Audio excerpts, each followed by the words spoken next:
Maglalagay na ako ng bedsheet, comforter at mga unan dito sa aming guest room. Pumunta kami ng Anchorage last week dahil may doctor's appointment ako doon. Mga 5 to 6 hours yung drive galing ng Delta papunta ng Anchorage, depende kung ang daan ay hindi icy, kung hindi ito madulas. Ito ang pinakamalaking syudad dito sa Alaska, sa south central part of the state. Nabili ko pala ang mga ito sa Target. Sa mga choices doon sa bedsheet at kumot, ito yung napili kong kulay.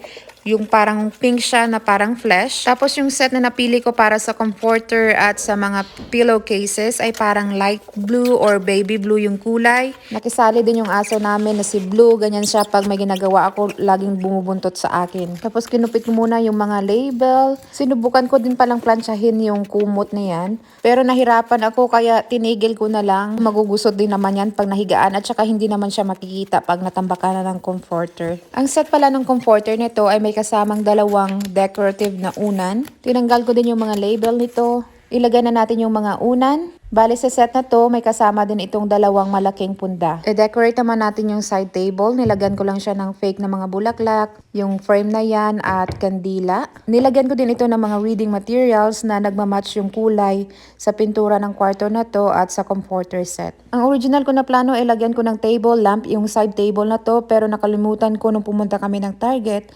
Yan lang. Bye!